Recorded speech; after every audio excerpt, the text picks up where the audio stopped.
Hello बच्चों, मैं संजीदा हिंदी शिक्षिका एलपीएम पब्लिक स्कूल के ऑनलाइन कक्षा में आप सभी का हार्दिक स्वागत करती हूँ।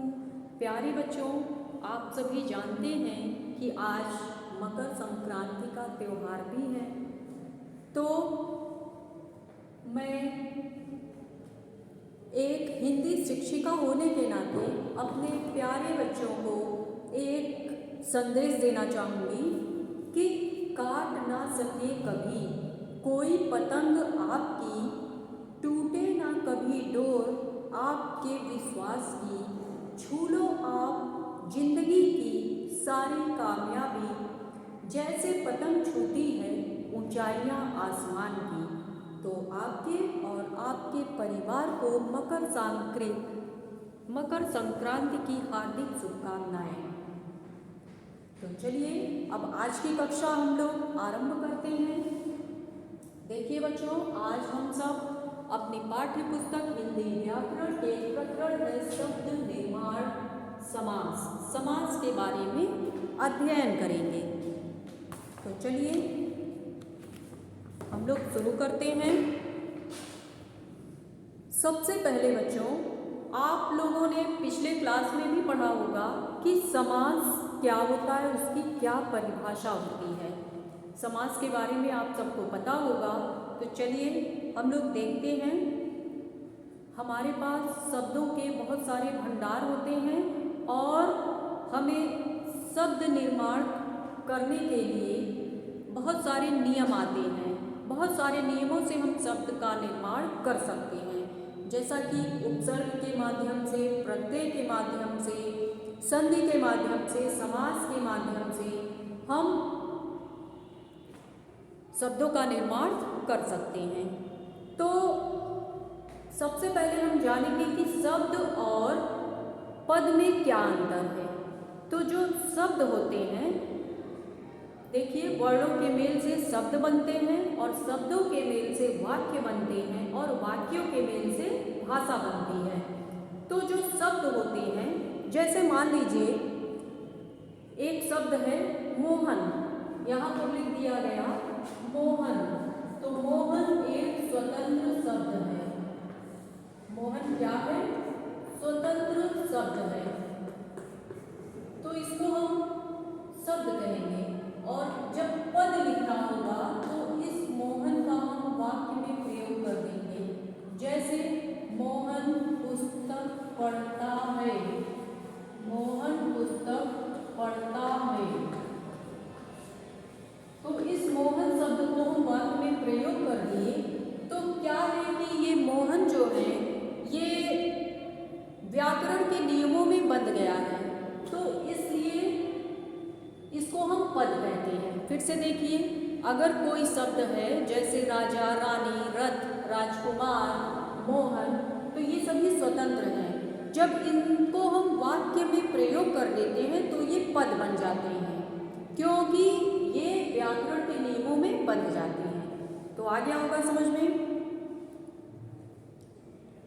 तो समास जो होता है, समास में पदों को संक्षिप्त करके लिखा होता है। समास का अर्थ होता है, देखिए, समास का अर्थ होता है संक्षिप्त। संक्षिप्त मतलब छोटा रूप, विस्तार से नहीं, छोटा रूप। समास का अर्थ होता है संक्षिप्त। अपनी बात को हम कम से कम शब्दों में कहेंगे, वही संक्षिप्त कहलाता है। समास का क्या अर्थ हुआ? संक्षिप्त। समास में दो पद होते हैं। पहला पद पूर्व पद कहलाता है और दूसरा पद उत्तर पद। पहला पद, यहाँ देखिए, समास में दो पद होते हैं।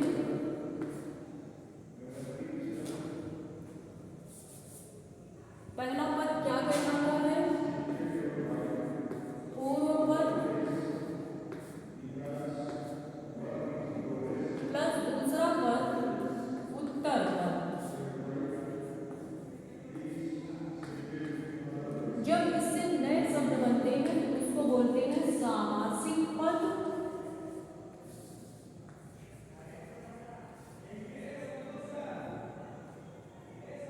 या समस्त पद।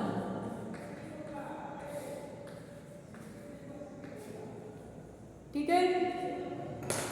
तो इस तरह से ये मुख्य बातें हैं कि समास के अंतर्गत दो पद आते हैं, पहला पूर्व पद, दूसरा उत्तर पद, और उनसे जो नया शब्द बनता है उसे सामासिक पद या समस्त पद कहते हैं। जैसे एक उदाहरण देख लीजिए, देशवासी, क्या है उदाहरण? देशवासी। तो इसमें देश जो पहला पद है वो पूर्व पद कहलाएगा और वासी उत्तर पद कहलाएगा, और इन दोनों को जोड़कर जो सामासिक पद या समस्त पद बना वो हमारा बना देशवासी। प्लस को हटा दीजिए। इस तरह आपको समझ में आ गया होगा। और समास की परिभाषा है दो या दो से अधिक शब्दों या वाक्यों को जब जोड़ देते हैं तो उनसे एक नया शब्द बन जाता है, उसे ही समास कहते हैं। अब हम देखते हैं समस्त पद या सामासिक पद क्या है। समास करने के पश्चात जो नए शब्द बनते हैं उसे ही सामासिक पद कहते हैं, नया शब्द जो बनता है। जैसे देशवासी, आप बीती, गंगा यमुना, सबको हम अलग अलग प्लस करके लिखेंगे और जो जोड़कर नया शब्द बनाएंगे वो हमारा सामासिक या समास पद हो जाएगा। गजानन है, आजन्म है। ठीक है बच्चों, तो चलिए अब हम लोग देखते हैं समास विग्रह। विग्रह का अर्थ होता है अलग करना। समास विग्रह में क्या है, किन्हीं दो वस्तुओं को अलग करने की जो प्रक्रिया होती है उसे समास विग्रह कहते हैं, मतलब विग्रह होता है वो। जैसे लिखा है देशवासी, ये लिखा है तो इसको हम अलग अलग कर देंगे। अलग कैसे करेंगे? देश प्लस वासी, तो ये हमारा विग्रह हो जाएगा देशवासी। ठीक है। आजन्म है, इसका विग्रह कैसे करेंगे? जन्म से लेकर। एक चीज और, कारक आप सभी को याद होने चाहिए। कारक, विभक्ति और परसर्ग तीनों एक ही होते हैं और इसके चिन्ह आपको अच्छे से याद होने चाहिए। जैसे कारक के 8 भेद होते हैं। कर्ता ने कर्म को करण से संप्रदान को के लिए, अपादान से अलगाव, संबंध काके की रारेरी, अधिकरण में पर संबोधन हे अरि। 8 हुए, तो ये चिन्ह आपको याद होने चाहिए। तो जब ये चिन्ह आपको याद होंगे, विभक्तियां याद होंगी, तभी आप समास को अच्छे से कर पाएंगे।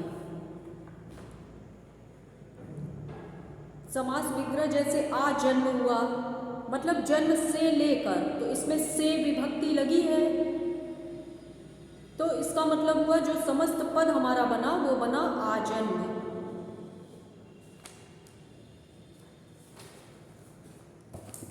जैसे एक उदाहरण और देखिए, सामासिक शब्दों के संबंधों को स्पष्टता मतलब स्पष्ट करना समास विग्रह कहलाता है। जैसे राजपुत्र, राजपुत्र, ये राजपुत्र है। जब इसको हम अलग कर देंगे तो बन जाएगा हमारा राज प्लस पुत्र, और समास विग्रह राजा का पुत्र। इसमें का को हम जोड़ दिए, संबंध दिखा रहे हैं, इसका मतलब इसमें संबंध तत्पुरुष समास है। और ये जो राज और पुत्र है, जैसे विग्रह के पश्चात सामासिक जो शब्द होते हैं उनमें आ की मात्रा का लोप हो जाएगा। ठीक है, लोप मतलब गायब हो जाएगा, संबंधों का लोप हो जाएगा। जैसे दिया राजपुत्र, राज प्लस पुत्र, पूर्व पद उत्तर पद मिलकर बन गया समस्त पद या सामासिक पद। जब इसका विग्रह करेंगे तो इसमें हम विभक्ति चिन्ह का प्रयोग करेंगे, राजा का पुत्र, और जब इसको हम सामासिक पद बनाएंगे तो ये का हमारा हट जाएगा और ये आ की मात्रा लोप हो जाएगा, इसका हो जाएगा राजपुत्र। ठीक है, तो अब हम लोग पढ़ते हैं समास के भेद। समास के भेद कितने प्रकार के होते हैं, चलिए ध्यानपूर्वक समझिए।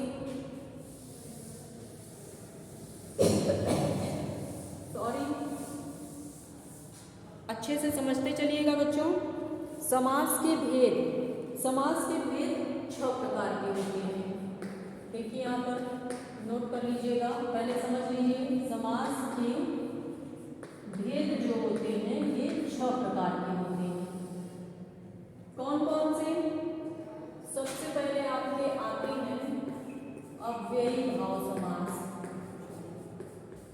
अव्ययी भाव समास। दूसरे नंबर पर तत्पुरुष समास, तत्पुरुष समास।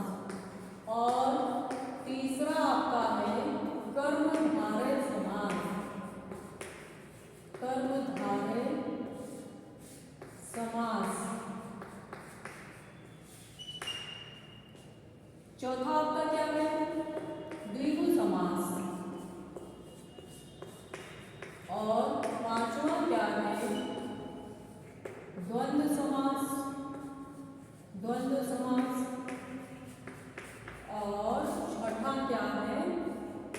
बहुव्रीहि समास। अब एक एक करके हम लोग समझेंगे और इसके पहचानने की ट्रिक भी बताएंगे, लेकिन पहले आप समझ लीजिए ट्रिक बाद में। समास के भेद, समास के 6 भेद होते हैं। सबसे पहले है अव्ययी भाव समास। तो इसमें अव्ययी भाव में क्या होता है? पहला पद अव्यय होता है। अव्यय आप सबको पता होगा, आप लोगों ने व्याकरण पढ़ा है, उसमें विकारी और अविकारी शब्द पढ़े हैं। तो जो अव्यय है ये कौन से शब्द हैं? अविकारी शब्द होते हैं। अव्यय जो हमारे हैं अविकारी शब्द होते हैं। अविकारी का मतलब, विकारी में आपके संज्ञा, सर्वनाम, लिंग, वचन ये सभी आते हैं। संज्ञा, सर्वनाम, क्रिया, विशेषण। और अविकारी में जो आते हैं उसमें कोई परिवर्तन नहीं। विकारी में परिवर्तन होता है लिंग, वचन और कारक के अनुसार, अविकारी में कोई परिवर्तन नहीं होता। तो ये जो अव्यय हैं अविकारी शब्द हैं, इसमें कोई परिवर्तन नहीं होता। तो जैसे आप सब देख सकते हैं अव्ययी समास में क्या होता है? पहला पद अव्यय होता है जिसमें कोई परिवर्तन न हो, अव्यय। और उपसर्ग का प्रयोग होता है। उपसर्ग आप सभी जानते हैं कि ऐसे शब्दांश जो किसी शब्द के आरंभ में जुड़ते हैं, उपसर्ग। और एक शब्द बार बार आते हैं, एक शब्द बार बार आते हैं।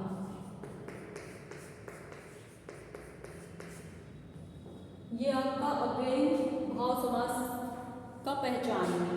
पहला पद अव्यय, उपसर्ग और एक शब्द बार बार आते हैं। जैसे आपका है, एक उदाहरण देखिए, आजीवन।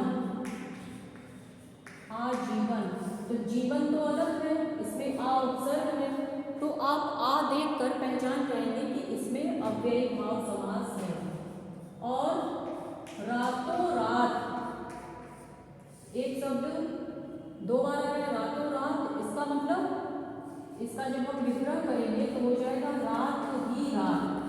मतलब ये जो ही है यही अव्यय है, ठीक है? रात ही रात। प्रतिदिन, प्रतिदिन में भी क्या है? उपसर्ग है। प्रतिदिन, प्रति हमारा क्या है? उपसर्ग है। तो इसको देखकर आप जान जाएंगे कि अव्ययी भाव समास है। इसके बाद दिया है एक शब्द 2 बार, जैसे धीरे धीरे, धीरे धीरे। एक ही शब्द 2 बार दिया है, तो इसका जब विग्रह करेंगे तो हो जाएगा धीरे ही धीरे। ही में तो कोई बदलाव नहीं है क्योंकि ये अव्यय है। तो इस तरह से आप सबको समझ में आ गया होगा अव्ययी भाव समास के उदाहरण। अब हम लोग देखेंगे तत्पुरुष समास क्या होता है। तत्पुरुष समास में जो मुख्य बातें होती है वो कारक चिन्ह होती है। अगर कारक चिन्ह आपको याद है तभी आप समास तत्पुरुष वाला लगा सकते हैं। कारक चिन्ह जैसे तत्पुरुष के अंतर्गत कुछ उदाहरण देखिए, जैसे कर्ता ने कर्म को करण से, ये आपको कारक चिन्ह याद होने चाहिए। जैसे दे दिया जाए यश प्राप्त, तत्पुरुष समास का देखिए, यश प्राप्त अगर दे दिया गया है तो इसका जब आप विग्रह करेंगे तो बन जाएगा यश को प्राप्त। इसमें हम कारक चिन्ह का प्रयोग करेंगे। यश को प्राप्त, मतलब कर्म को यश को यश प्राप्त, इसका जब विग्रह करेंगे तो हो जाएगा यश को प्राप्त। आ गया समझ में? इस तरह से अगला भी देख लीजिए, यश को प्राप्त मतलब इसमें कौन सा समास है? इसमें कर्म तत्पुरुष है, कर्म तत्पुरुष समास। अब आप एक और देखिए, रोग पीड़ित, रोग पीड़ित, इसमें पूछा जाए कौन सा समास है, तो है तो ये तत्पुरुष समास। इसमें हम कारक चिन्ह का प्रयोग करेंगे जब समास विग्रह करेंगे, तो यहाँ लिखेंगे रोग से पीड़ित, रोग से पीड़ित, तो ये कारक चिन्ह यहाँ पर लगाए, रोग से पीड़ित। कहने का मतलब से किस में आएगा? से आपके करण में भी आएगा, अपादान में भी आएगा, लेकिन जो अपादान होता है वो अलगाव के लिए होता है, और यहाँ पर करण क्या है? एक साधन के रूप में बताया जा रहा है। रोग से पीड़ित मतलब रोग से पीड़ित हैं, बस से, पेंसिल से लिखते हैं, तो पेंसिल से लिख रहे हैं, साधन है, बस के द्वारा जा रहे हैं, बस से जा रहे हैं, वो साधन है। तो रोग से पीड़ित मतलब रोग लगा हुआ है, रोग से हम पीड़ित हैं, तो ये जो आपका है ये करण तत्पुरुष समास है। इस तरह से देखिए, संप्रदान तत्पुरुष का एक उदाहरण, जैसे पाठशाला, पाठशाला, तो इसका जब समास विग्रह करेंगे तो हो जाएगा पाठ के लिए शाला, मतलब हम पढ़ने के लिए विद्यालय जा रहे हैं, शाला मतलब विद्यालय, पाठ के लिए शाला, तो इसमें विभक्ति चिन्ह कौन सी लगी? के लिए, और के लिए किसका चिन्ह है? संप्रदान का, तो हम बताएंगे संप्रदान तत्पुरुष समास। और उदाहरण देखिए, रोग मुक्त, अगर हम देखिए रोग मुक्त, तो इसका मतलब कि रोग से मुक्त, इसका जब हम समास विग्रह करेंगे तो हो जाएगा रोग से मुक्त, तो इसमें भी हम चिन्ह का प्रयोग किए हैं, से का, रोग से मुक्त मतलब मुक्त हो रहे हैं, अलग हो रहे हैं, रोग से अलग हो रहे हैं, अलगाव की स्थिति उत्पन्न हो रही है, तो इसमें अपादान तत्पुरुष समास है। इसके बाद संबंध तत्पुरुष का उदाहरण देखिए, जैसे राजदूत, क्या है? राजदूत मतलब राजा का दूत, राजा का दूत, इसमें का जो है वो संबंध बता रहा है राजा का दूत से, तो राजा का दूत मतलब संबंध तत्पुरुष समास। इस तरह से अधिकरण का देख लीजिए, अधिकरण में क्या है? अधिकरण का चिन्ह होता है में और पर, जैसे दे दिए वनवास, तो इसका समास विग्रह हम करेंगे तो हो जाएगा वन में वास, तो में को देखकर जब कारक चिन्ह आपको याद होगा तो में को देखकर आप समझ जाएंगे कि इसमें अधिकरण तत्पुरुष समास है, वनवास। इस तरह एक और देखिए, आत्मनियंत्रण, आत्मनियंत्रण, इसका मतलब आत्म पर, इसका क्या मतलब होगा? आत्म पर नियंत्रण, आत्म पर नियंत्रण मतलब स्वयं पर नियंत्रण, तो इसमें पर चिन्ह आया है, तो पर आया है तो क्या हो जाएगा? अधिकरण तत्पुरुष समास। और संबोधन आप लोग जानते ही हैं, हे, अरे, तो इस तरह से आप सबको तत्पुरुष समास का उदाहरण समझ में आ गया होगा। अब चलिए अब हम लोग देखते हैं कर्मधारय समास क्या होता है। कर्मधारय समास की जो पहचान है, इसमें विशेषण और विशेष्य होता है, विशेषण और विशेष्य। विशेषण विशेष्य को उपमेय और उपमान भी बोलते हैं, उपमेय और शोभमान, ठीक है। जैसे एक उदाहरण देखिए, नील कमल, अगर लिखा है कहीं नील कमल तो आप समझ जाएंगे कि कमल दूसरे पद की विशेषता बता रहा है, इसमें दूसरे पद की विशेषता बता रहा है। अगर नील कमल है तो समझ जाइए कि कमल की विशेषता बता रहा है। नील कमल मतलब कमल नीला है, नीला है जो कमल, इसमें बीच में जो करके आएगा, नीला है जो कमल मतलब कर्मधारय समास है। अगर विशेषता बता रहा है तो कर्मधारय समास है। एक और उदाहरण देखिए, पीतांबर, पीतांबर समास विग्रह करिए, पीला है जो अंबर, अंबर भी वस्त्र भी होता है और आकाश भी होता है। तो यहाँ पर वस्त्र से बताया गया, पीतांबर पीला है जो अंबर, विशेषता बता रहा है कि अंबर पीला है मतलब वस्त्र पीला है, तो इसमें आपका कर्मधारय समास होगा। इस तरह से काली मिर्च कहेंगे आप, काली मिर्च की विशेषता बता रहा है तो आप कहेंगे कि मिर्च है जो काली, मिर्च, काली मिर्च तो आप सभी जानते होंगे, मिर्च है जो काली मतलब मिर्च की विशेषता बता रहा है कि मिर्च काली है, काली मिर्च, कर्मधारय समास। अब हम लोग देखते हैं द्विगु समास की क्या पहचान है।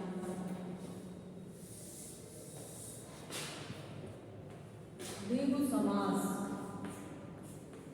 द्विगु समास में क्या होता है कि पहला पद संख्यावाची होता है, पहला पद संख्यावाची होता है। इसमें आप देखते ही पहचान जाएंगे, पहला पद आप देखेंगे तो समझ जाएंगे कि यह संख्यावाची है और इसमें द्विगु समास है।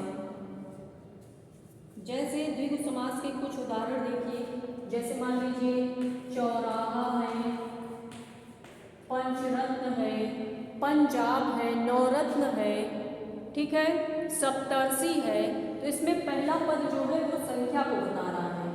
इसका जब आप चौराहा का विग्रह करेंगे तो हो जाएगा चार रामों का समूह, चार रामों का समूह, इसमें समूह करके शब्द आएगा विग्रह करने में। तो इस तरह से अगर पहला पद संख्यावाची दिखे तो आप समझ जाएंगे कि यह द्विगु समास है। अब चलिए अब हम लोग द्वंद्व समास देखते हैं। द्वंद्व समास की पहचान है कि उसमें आपको योजक चिन्ह मिलेंगे, योजक चिन्ह मिलेंगे, विलोम शब्द होंगे और पूरक शब्द होंगे। पूरक मतलब जो आवश्यक चीजें हैं द्वंद्व में, जैसे माता पिता, तो इसका समास विग्रह करेंगे तो हो जाएगा माता और पिता, ठीक है। एक उदाहरण देखिए, माता योजक चिन्ह पिता लिखा है, समास विग्रह करेंगे तो हो जाएगा माता और पिता, और जब और को हटा देंगे तो योजक चिन्ह में बदल जाएगा। और योजक चिन्ह हो गया, विलोम शब्द आते हैं जैसे सुख दुख, रात दिन, काला सफेद। और ये पूरक शब्द का क्या मतलब है? पूरक का मतलब कि जो आवश्यक चीजें हैं, जैसे दाल रोटी, दाल रोटी दोनों आवश्यक चीजें हैं, इसके बीच में योजक चिन्ह होगा, क्योंकि केवल रोटी तो हम खाएंगे नहीं, खाली दाल तो हम खाएंगे नहीं, दाल के साथ ही रोटी खाएंगे, इसलिए दाल रोटी दोनों आवश्यक चीजें हैं, इसी को पूरक कहते हैं। और विलोम में देखिए स्त्री पुरुष, तो इस तरह से ये द्वंद्व समास के उदाहरण हैं। अब चलिए अब हम लोग देखते हैं बहुब्रीहि समास क्या होता है। बहुब्रीहि समास को एक लाइन में आप अगर समझें तो जितने भी आपको पर्यायवाची शब्द दिखेंगे वो आपके बहुब्रीहि समास के अंतर्गत आएंगे। पर्यायवाची जैसे पंकज है, नीरज है, ठीक है, जलज है, ये सभी क्या है? कमल के पर्यायवाची हैं। घनश्याम है, एक दंत, नीलकंठ, पीताम्बर, चक्रपाणी। इसमें क्या है कि न तो पहला पद प्रधान होता है न दूसरा पद प्रधान होता है, इसमें तीसरे पद की प्रधानता होती है। जैसे उदाहरण देखिए, चक्रपाणी, उदाहरण है आपका चक्रपाणी। तो चक्रपाणी किसके लिए कहा गया है? चक्र है, जब इसका आप विग्रह करेंगे तो हो जाएगा चक्र है, चक्र है पाड़ी में जिसके, पाड़ी का अर्थ होता है हाथ, चक्र है पाड़ी में, इसमें लास्ट में आपको जिसका, जिसकी, जिसके मिलेंगे। मतलब चक्रपाणी का मतलब चक्र है पाड़ी में जिसके, अर्थात किसकी बात हो रही है? विष्णु, विष्णु भगवान की। ठीक है, तो चक्रपाणी क्या है? विष्णु की, विष्णु का पर्यायवाची है।